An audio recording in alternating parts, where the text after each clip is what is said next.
千里之行，始于足下. A journey of 1,000 miles begins beneath the feet. We now gather in the Tao to travel the journey together.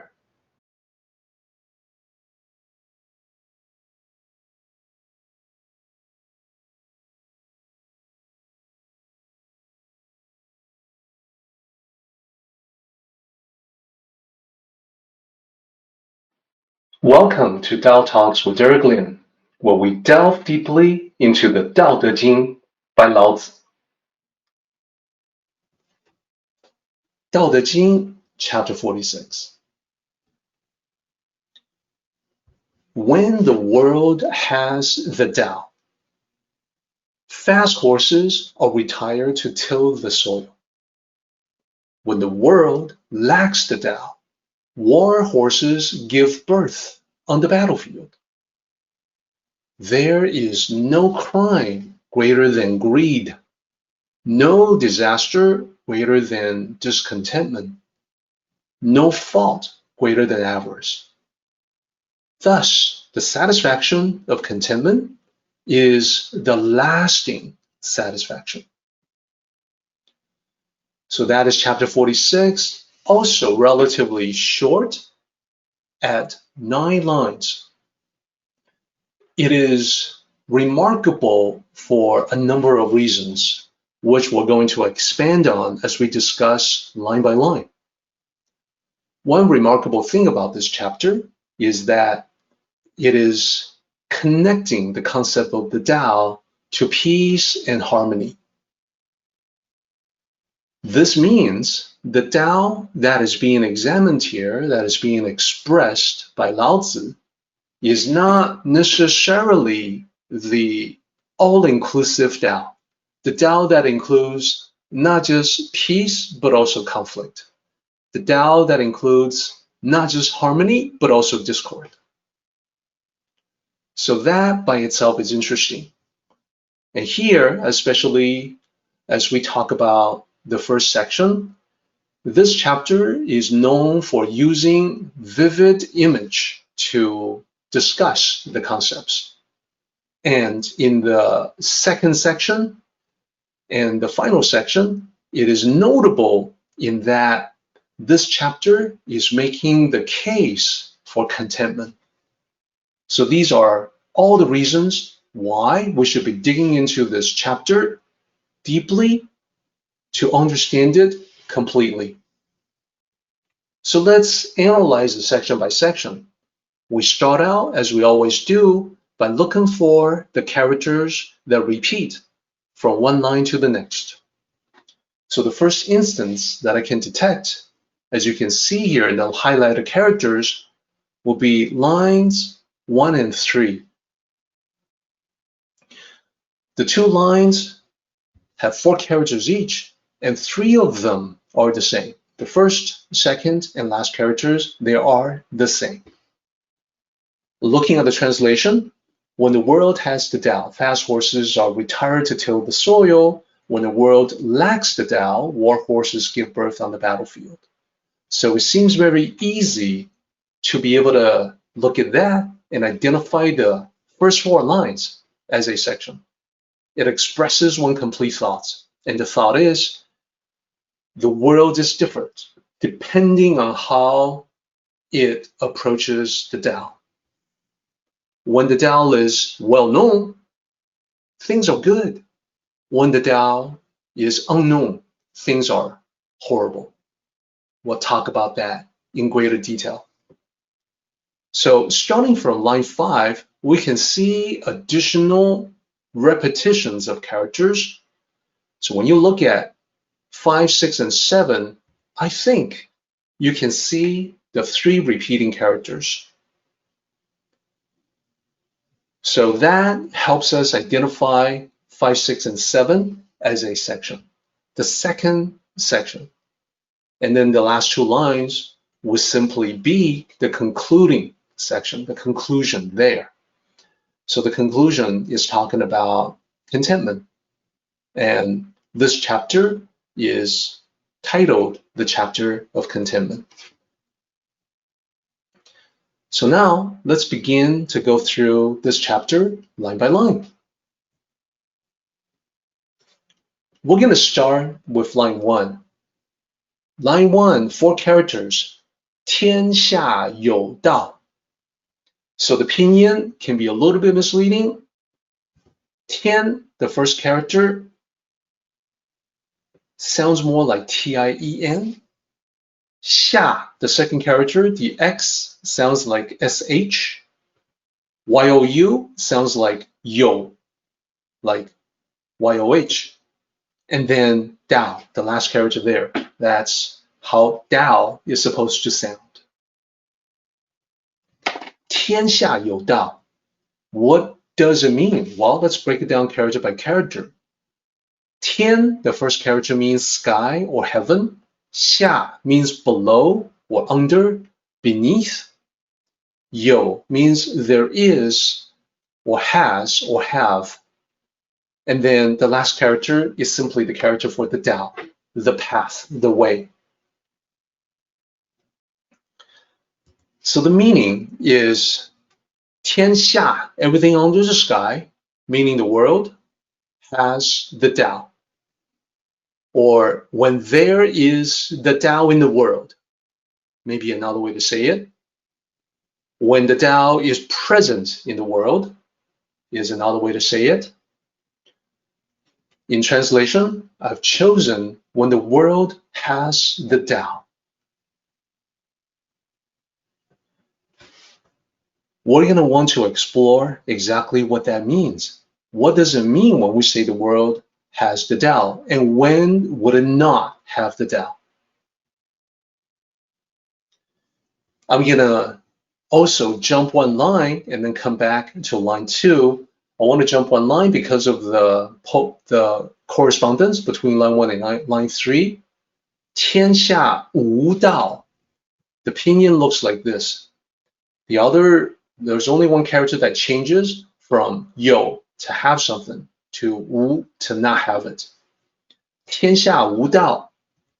So literally, all under heaven does not have the Tao or lacks the Tao.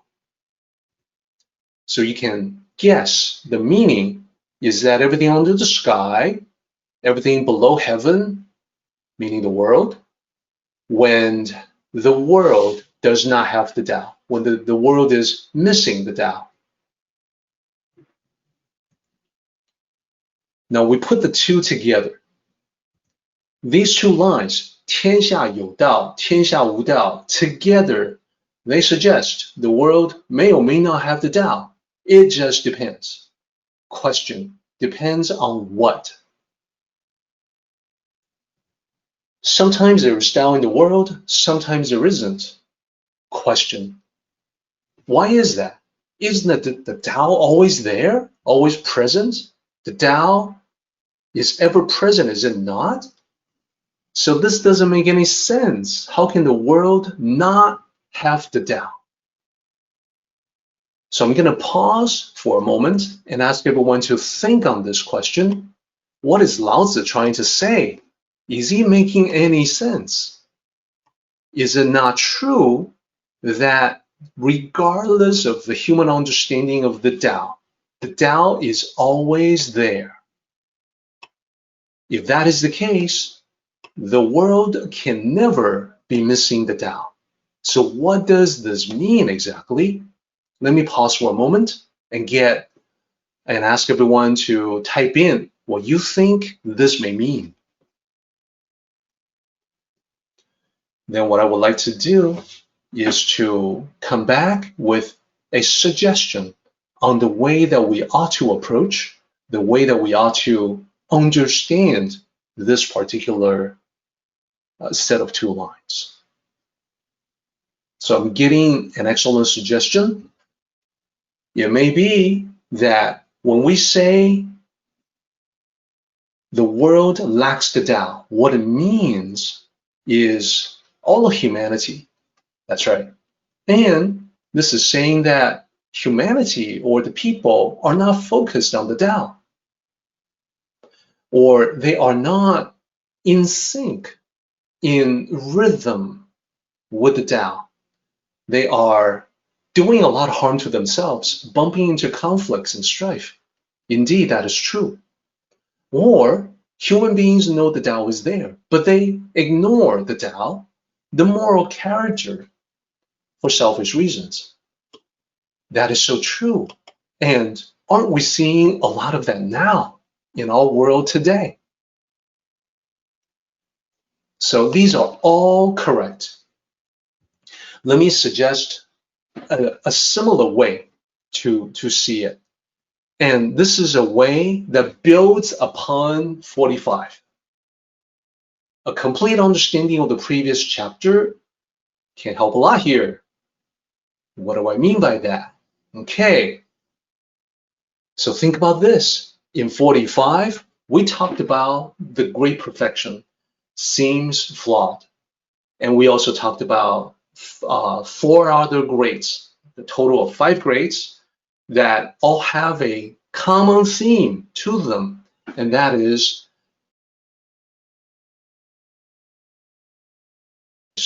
it's always going to be the source of everything. It's always going to be perfection, the ultimate perfection, but our understanding of the Tao is far from perfect. We're human beings. We can't always see that. Our imperfect or flawed understanding leads us to see the great straightness as curved, see the great source as empty. So it's the same here, applying that to this particular chapter, which makes sense. This is the chapter that follows right after 45. So 46 is basically saying that the Tao always exists, but not always recognized, not always understood by all of us human beings. When there's recognition, when there's understanding, we get goodness. We get the first 2 lines. When there's no understanding, we get bad stuff. So we extend on the above. The Tao is always present. We can't always see that, again, due to our imperfect understanding. So now we're ready to come back to line 1 to continue this discussion, this examination of the beginning of 46. 天下有道. There are times in the world when the Tao prevails. As we have just concluded, this means there is greater widespread understanding of the Tao among people. So you guys are exactly on the right track. The ruler uses the Tao in peaceful governance. The people use the Tao in treating one another with kindness and respect. Now, before we go further, let me just remind everyone, when we want to talk about the Tao, it's never just, as the commentary here would suggest, it's never just about the ruler or about people in general. It must always be about you and your life. So when we talk about the world having the Tao, I would turn that right around and say, how about your world? Yes, you. I'm talking about your world, your life. Is there Tao present? Are there times when it's not present? How can you make the Tao more present? Which, in our understanding, means how can you become more aware of the Tao? How can you make it so that you don't ignore the Tao, that you recognize the Tao and follow the Tao? So that's exactly where we're going with this. What Lao Tzu says is that when the world has the Tao, well, peace prevails. There's peace and harmony. Therefore, the fast horses that were used in times of warfare, usually in ancient China, whenever there's wars being waged, Horses are drafted into battle, and they primarily look for two things: strength and speed. Fast horses are used for scouting missions, to do reconnaissance, to transmit, to send and receive messages from one division, from one unit to another, from one region to another. Fast horses, military duties. Strong horses would be pressed into service to carry supplies for the army. The ammunition, the weapons, the rations, the equipment, everything. Strong horses will be used to pull the heavy supplies. Fast horses will be used for scouts. Now, this means when it's peace and not times of warfare, fast horses will not be needed for that. So they are retired from scouting duties. They are used in farms instead. So they drag around, they plow, they till the soil for fertilizing the soil, for planting crops. This is another way to say that these horses are put toward a peaceful, productive use of their abilities.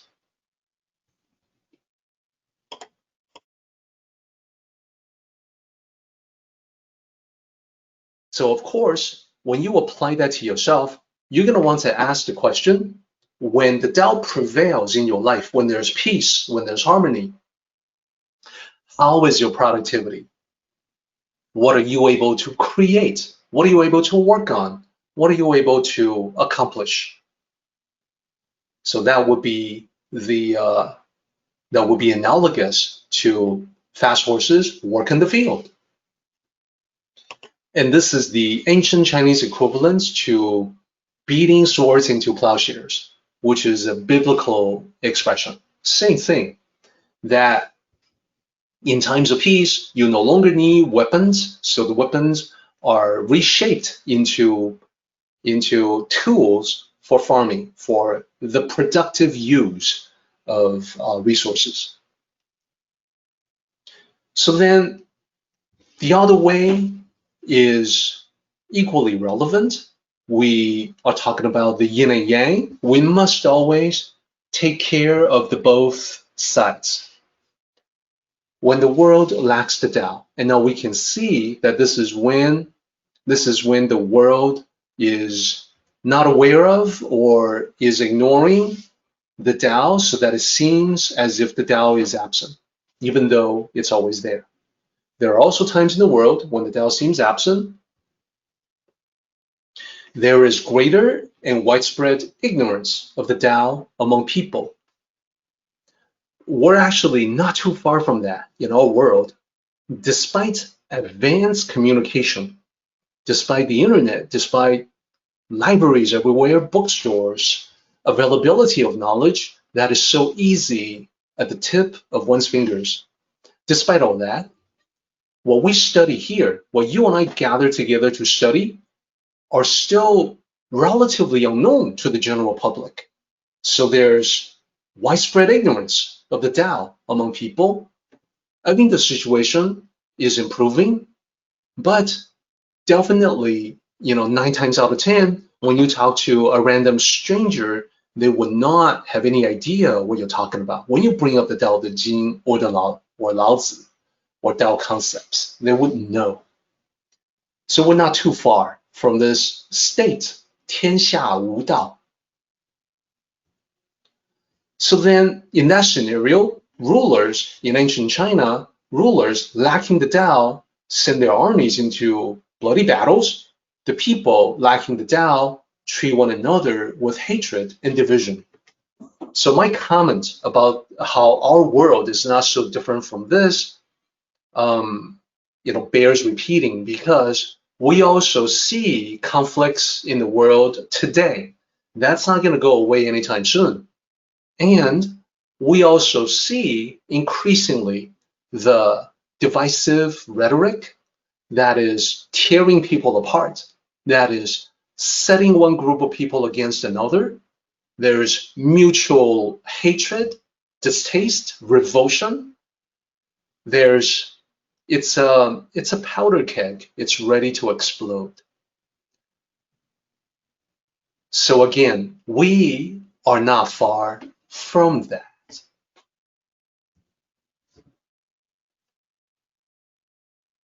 So then, when Lao Tzu talked about this, he described all the horses being drafted into battle, not just the humans that suffer.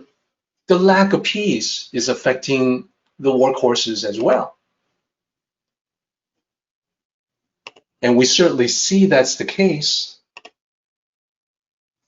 Because of that, pregnant mares have no choice but end up giving birth on the battlefield. This is the vivid and haunting image that captures the horrors of war. In my opinion, this deserves to be well known to the entire world as a reminder we must never forget the horrors of war. Now, this brings us to line 4, which is the end of the first section of chapter 46. Time flies, so our time is actually coming to an end today. We have to go to the summary. In 46, I want to invite you to reflect on the Tao in your life. 天下有道. When the world has the Tao, let me ask you to immediately apply that to your own life, your own world, and ask this question: to what extent would you say the Tao is present in your world? Everyone's going to come up with a different answer. And how are you able to govern your life to ensure peace and harmony? That's what this chapter was talking about. When the world has the Tao, there's peace and harmony. And one more question. Reflect on how and if you are happily productive when the Tao prevails in your life. That should be ample motivation to want greater presence of the Tao in your life. Then, yin and yang, please also consider the opposite as it applies to your life. 天下无道. Well, what are the times or circumstances when you feel the Tao is lacking? When you could have been nicer, but you ended up feeling upset, lashing out. What are the times when the Tao is missing or seems to be missing in your world? And it may be helpful to reflect on when there is contention or friction with other people, whether in the family or the workplace or among your social circles with complete strangers. Anytime there's contention or friction. And finally, is it possible? Are there possibilities of a ceasefire or peace treaty rather than to wage a war? What are the possibilities for peace? Our meeting has come to an end, but the journey continues on. Let us travel safely. Until next time, may the Tao fill you with peace and happiness.